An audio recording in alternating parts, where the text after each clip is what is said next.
പടം എങ്ങനെ ഉണ്ടായിരുന്നേട്ടാ? പടം എങ്ങനെ ഉണ്ടായിരുന്നു? പടം എങ്ങനെ ഉണ്ടായിരുന്നു? സിനിമ എങ്ങനെ?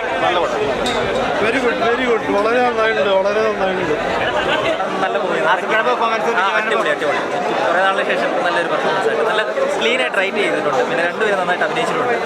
രണ്ടും ഒരേ ലെവലിൽ തന്നെ ചെയ്തിട്ടുണ്ട്. പ്രശ്നം ഉറപ്പിക്കാം. ഹിറ്റ് മൂവി ആയിരിക്കും ഉറപ്പായിട്ടും.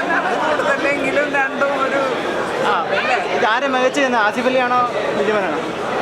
രണ്ടുപേരും മെച്ചം തന്നെയാണ്. രണ്ടുപേരും ആസിഫ് അലി ഇത്തിരി ഇഷ്ടപ്പെടില്ല ചെറുപ്പക്കാർക്ക്. നല്ല ഫിലിമാണ്. തുടക്കം മുതൽ സസ്പെൻസ് കീപ്പ് ചെയ്യുന്ന സിനിമയാണ്. ആർക്കും എന്താണെന്നുള്ള അറിയാൻ പറ്റാതെ അവസാനം വരെ കാത്തിരിക്കുന്നത്. ആസിഫ് അലിയുടെ ഒരു കോമ്പിനേഷൻ ഉണ്ട്, അത് നല്ല രീതിയിൽ വർക്കൗട്ട് ആയിട്ടുണ്ട്. ബിജുമനോനോട് വന്നപ്പോൾ തീയായിട്ടുണ്ട് പടം. ത്രില്ലർ ഇൻട്രസ്റ്റ് ഉള്ളവർക്ക് മസ്റ്റായിട്ട് തിയേറ്റർ വാച്ചുകളായിട്ട് കാണാൻ പറ്റിയ പടമാണെന്നുള്ളത് ഒരു ഡൗട്ടും ഇല്ല. ഫസ്റ്റ് തൊട്ട് എൻഡിങ് വരെ നല്ല രീതിയിൽ എൻഗേജ് ചെയ്യിപ്പിച്ചിട്ടുണ്ട്. ഇൻട്രസ്റ്റ് ഫാക്ടർ ഒരുപാടുണ്ട്. ക്ലൈമാക്സ് പക്ക ടെസ്റ്റാണ്. നിയറസ്റ്റ് ടൈമിൽ ഇറങ്ങിയ ത്രില്ലർ ഫിലിംസ് വെച്ച് നോക്കുമ്പോഴത്തേക്ക് മസ്റ്റായിട്ട് കാണാൻ പറ്റിയ ഒരു ഫിലിമാണെന്നുള്ള ഒരു ഡൗട്ടും ഇല്ല.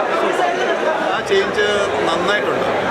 പ്രത്യേകിച്ച് ഇതിൻ്റെ അകത്ത് ബാക്ക്ഗ്രൗണ്ട് സ്കോർ ആണെങ്കിലും ക്യാമറ വർക്കൊക്കെ ആണെങ്കിലും ഒക്കെ ഗംഭീരമായിട്ടുണ്ട്. വളരെ ഫാസ്റ്റാണ് പടം. ഒട്ടും ലാഗില്ലാണ്ട് തന്നെയാണ് കൊണ്ടുവരിക്കുന്നത്. സസ്പെൻസ് നന്നായിട്ട് നിലനിർത്തിയിട്ടുണ്ട്.